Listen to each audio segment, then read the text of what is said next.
Israel's war against Hamas is now in its 11th week. Many of the hostages taken by Hamas on October 7th have yet to be released. The leadership of Hamas is still alive and still in charge of the terror group. Israeli forces have bombed much of Gaza, and Hamas claims 20,000 people have been killed. And the violence, it shows no sign of letting up. Hamas says that it will not release any more hostages until the attacks on Gaza stop, a condition that is a non-starter with Israel. And against all of this, what difference would a resolution from the UN Security Council calling for a halt to the fighting, what difference would it really make? I'm Brent Goff in Berlin. This is The Day.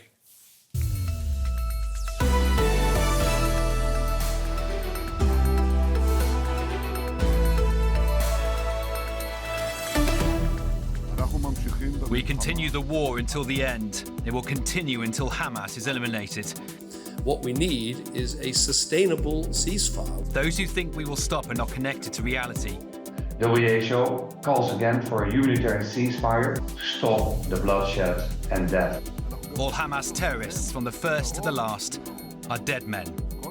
They only have two options: surrender or die.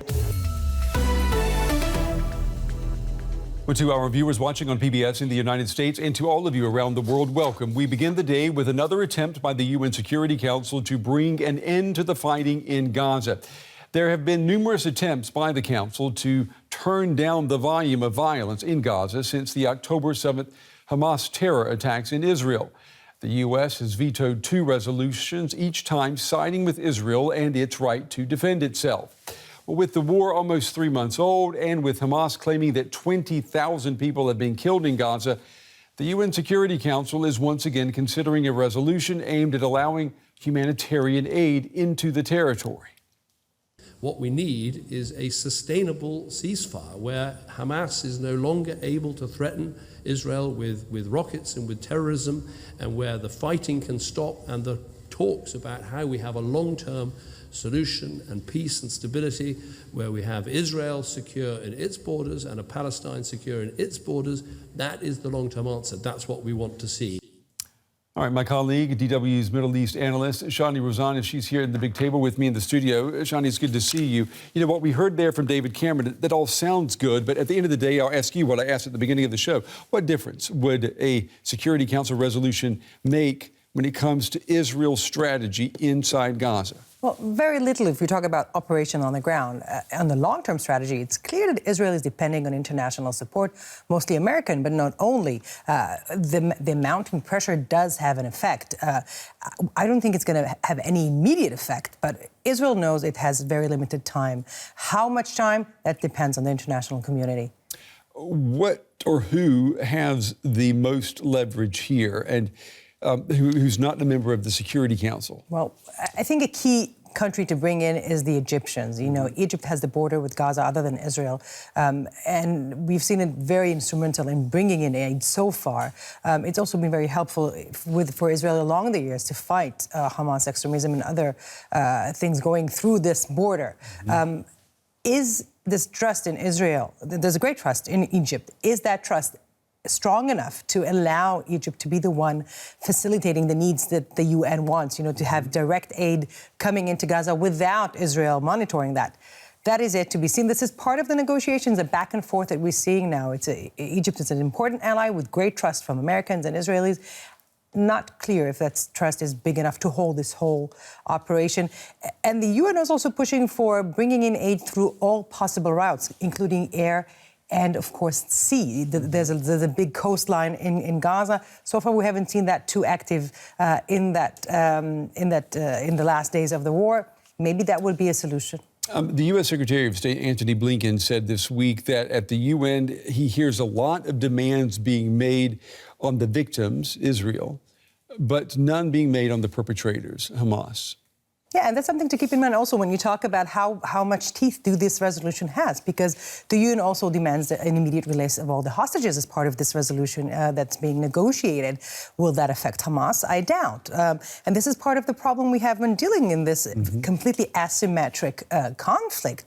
However, if you talk to the Americans, for example, they say Israel is part of the nations of the world, has taken upon itself agreeing to international laws, international conventions, and being part of the UN. Which Hamas is not. Hamas is not, Right. but there is a responsibility, and some of these common values that we share are the ground to this relationship, to this alliance. Once Israel steps back of it, then, this alliance get weaker. And what does this mean then to attempts or calls to rehabilitate the PLO or the Palestinian Authority in some form that would make it at least appear to have the authority of a governing power? Correct. I mean, the Palestinian Authority is recognized as the official representation of the Palestinians, and the Americans is pushing strong to bring it forth.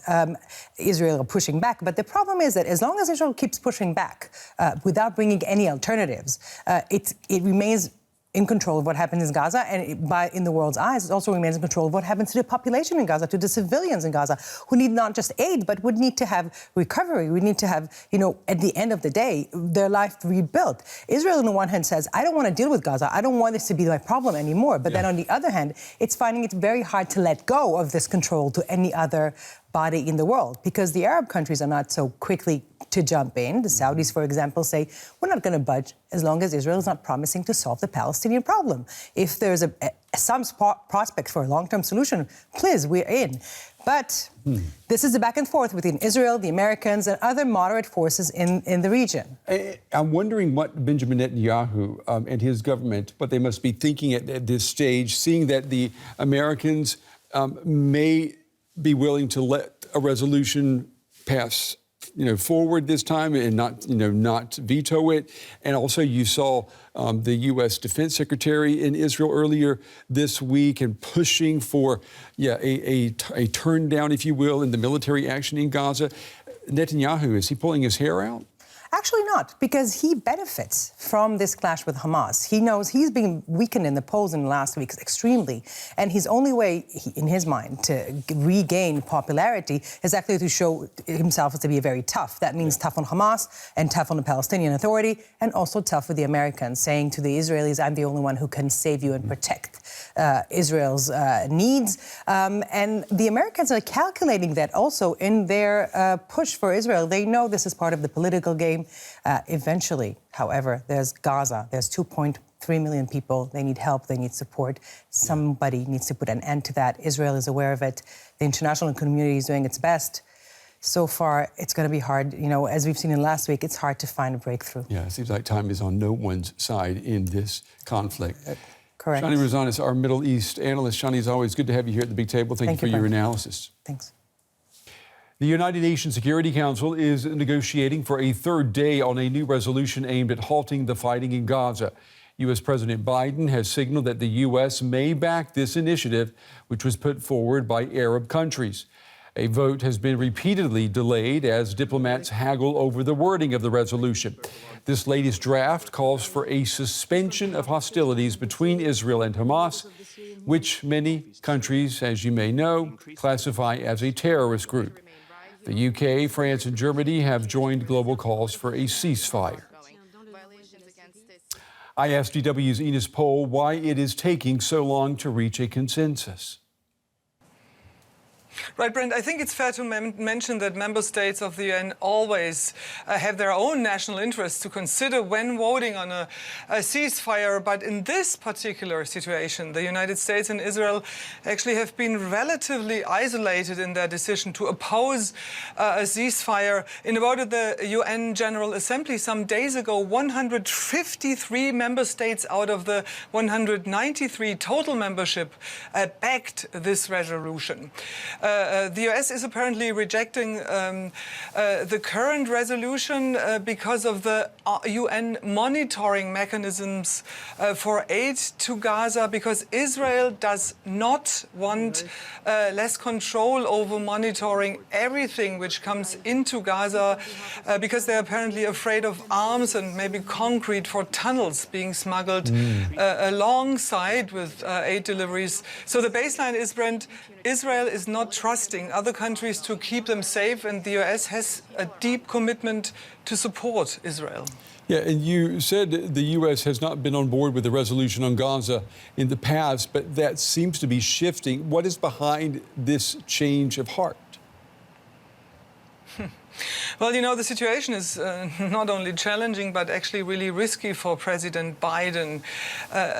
We are all facing an election year next year, as we know, and he's not only losing support from Arab Americans due to his unwavering commitment to Israel, but polls also show that a majority of first-time voters might not support Biden in the next presidential election. So he really puts in everything he can to find a compromise, to find a wording which he can agree on, and Israel to also not lose the support of the millions of Americans who strongly support Israel and would punish Biden if he were to vote against Israel's take.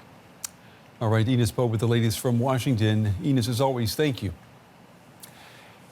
Israel has vowed to press on with its operation in Gaza until Hamas is eliminated. The Israeli military has released pictures which it says show a network of Hamas tunnels. Israel claims the network is used by the group's commanders, including those accused of planning the October 7th terror attacks. Israeli soldiers inspect buildings, said to be in Gaza City. They say they've uncovered entrances to what they allege are secret rooms used by Hamas commanders at several locations.